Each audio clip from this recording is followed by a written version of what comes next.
to line up and we're going to play gobbler style of football. You understand what I mean? That's what we're going to do.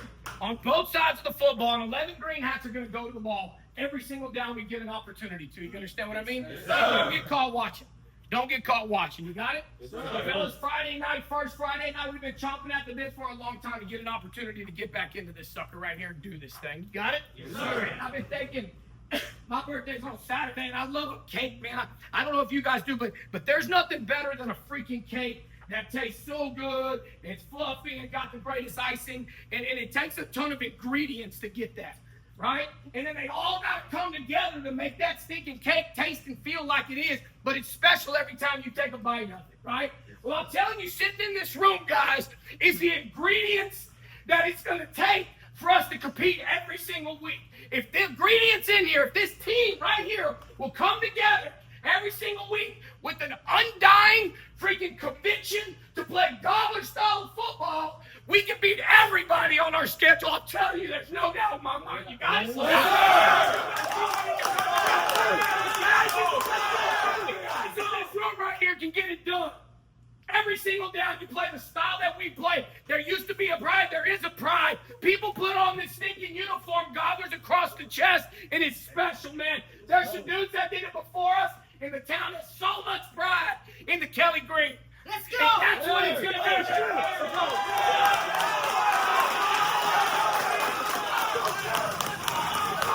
do. Play every single down with the undying conviction, with all the energy you got. 1-0 effort. Handle adversity. Do it together. And let's go get the job done. You hear me?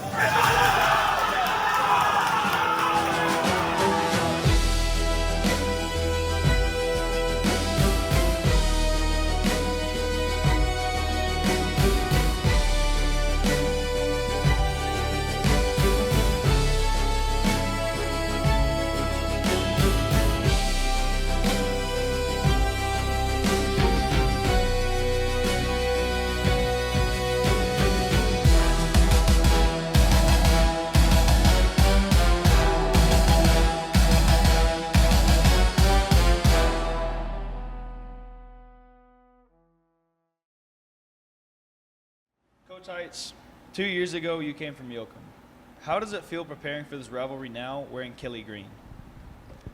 It's definitely a different aspect, man. I tell you, even playing over there, right? I graduated from there in 2015, so, you know, it's all this second longest rivalry in Texas football. His high school Texas, you know how big Texas high school football is, right? So in Texas, you know, just coming from that, and just coming from hating Kelly Green, right? I don't want to say hating, but, you know, having a strong dislike towards Kelly Green to embracing it, and now I'm on the other side trying to get the win for Friday night. So it's definitely a different aspect, but I enjoy it. I know it kind of adds to the fuel to the fire for sure. When you look at Yoakum's defense on film, what's the challenge for your receivers, and what do they need to do to win those matchups? I think just be ourselves, man. We got to come out. We got to attack. We got to be aggressive. We got to be physical. Right, and then our key word in the receiver room is just dominate. Just dominate every play, right? There's no plays off, right? Whether we're backside and blocking or we're play side and the ball's coming to us, we're running our routes. We just got to dominate them in every aspect of the game. And I think, and we've done a good job of that the first two games. I don't think versus Yoakum is going to stop, right? So we're going to do some good things. I got a good feeling about it. Yeah, because your receivers, they always need to be physical no matter what. Even though, I mean, receivers sometimes are looked at as kind of, like, I guess, like pretty boys who don't really enjoy contact that much. But, I mean, when you play for Cuero Gobblers, you know, you got to be physical in every aspect of the game. Exactly, for sure. What's the most rewarding part of coaching this group of young men? Man, I think just seeing this team come together, right? Just whether it be in the start and seeing y'all work together from boot camp, whether it being from the 7-on-7 to two-a-days, just seeing us come together. And we're continuing to come together, right? Just continue to put it, like Coach Fikai said, right, getting the right pieces into it to make a cake, right? You got to have all these different parts, all these different pieces, all these different recipes, ingredients to come together to make a cake, man. I think I'm seeing it come together, and it's a good thing. It's coming together, and it's gonna be a pretty sweet cake, I believe. Yeah, week after week, just gotta keep it moving. Gotta keep baking. Gotta keep baking the cake. Gotta keep baking, baby. Gotta keep baking. Thanks, Coach Heights, for being on the show. Look forward to having you again sometime on here. Yes, sir. Thanks for having me, man. What's the one thing from the Columbus and Lavernia game you've been stressing in practice since? I think, stressing in practice since those games is probably, I love the effort. I've been stressing that I love the effort. I think maybe now it's probably the discipline and just doing things exactly like it's supposed to be done. You got to play as a team on both sides of the ball. I think if one guy is out of position, it can really hurt the bunch. And so it's really just trying to get everybody to play cohesive. And I know that comes with the fact that we haven't played a ton of games together as a bunch of kids that we didn't play, and that'll come over time. Yoakum Week is always the most anticipated for both towns. What makes this rivalry so special for you and your players? You've been a part of it. I think the proximity of us just being 15 miles or so apart. I think there's family that live here that may have been from Yoakum, or family that the people that live in Cuero that live in Yoakum from Cuero, and vice versa. And so this is a rivalry that's been going on now. Obviously, it seems like, I think from what I've been told, 116th meeting. And so that's a bunch. That's a bunch of games of two teams and communities playing against each other. And so, you probably have friends in Yoakum. Y'all know some of the players over there, and I think that's been going on for a long time. And so that's what makes it fun. It's just the small town atmosphere, the pride that each town takes in their sports.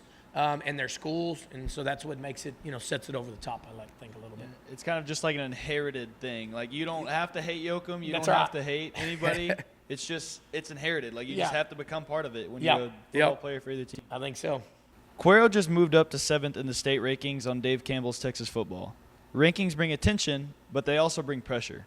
How do you keep your players grounded when everyone's talking about Cuero climbing up the charts? Well, you know how it is. We talk about every game's a big game, not just, one game. And so, the rankings are always fun, but we also know that we have bigger goals this year than just being ranked and just, winning 2 games. And so, I think if we'll keep our level head and stay to the task, it's nice getting noticed, but that's not what we're about. We know what we're about. We know what we want to do this year. And so, I think that's the bigger goal, is the picture. And so that should keep us grounded in where we want to go. Yeah, it's always nice getting publicly recognized, but Yeah, when you get to the playoffs and stuff like that, None of it matters anymore. And it's Texas high school football. The fact that, I think any given week you can be beat or you can win. And so you've got to come bring your A game every single week. And everybody's going to give us, Cuero's got a ton of tradition. Everybody's going to give us their A game. And so we got to be ready to go. What's the message you keep repeating to the players this season that sums up Cuero football? I think family, right? That we got to do this thing together, and that every person is an important, integral part of this team, no matter what position you play. The fact that we've already experienced the injury bug, right, a little bit, and we've had to have guys step up. And so it's going to be a long season. It's the long game. That's what we're in it for, and that everybody's got to be ready. But we all got to do it together. It's not just going to be one, it's not just going to be one guy. We've already seen that happen, and I think it's going to be continued throughout the course of the year. Yeah, it was great to see those 2 tackles step up after Blaine and Jaden went down in the Columbus game and just keep rolling. 100%. Yep. And we trust them, and we've got to trust them, and we think everybody can get the job done. Is there a certain play from those first 2 games that you keep replaying in your head?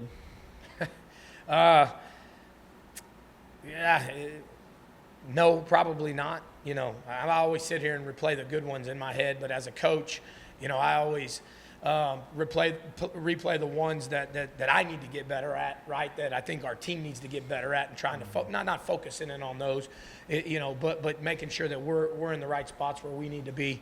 But there's a ton of, we could pick out a bunch of plays in all those games, that are huge plays, whether it's offense, defense, or special teams. And so, as a coach, it's me trying to make sure that we're prepared as can be. So usually I sit here and think about, all right, where were the mistakes we made the week before and how we need to get better at those things. I know you like to do your little after film study on Saturday. We'll have like a highlight, little like some 3 or 4 plays that you like to watch and whatnot. Yep. And it's also important, I think, that athletes don't really realize that you have to watch all of your plays in film. Yeah. You can't just I kind of find myself doing that sometimes. I'll go through huddle and whatnot. I'll go watch my film, and I'll be focusing on what I did good and look for the plays that I did good on. And I don't like watching my misreads or anything like that. But it's important to go watch that stuff. Yeah, for sure. Thanks for being on the show again, Coach. Appreciate you guys. See you again soon. Fill the bleachers up. Go Mean Green.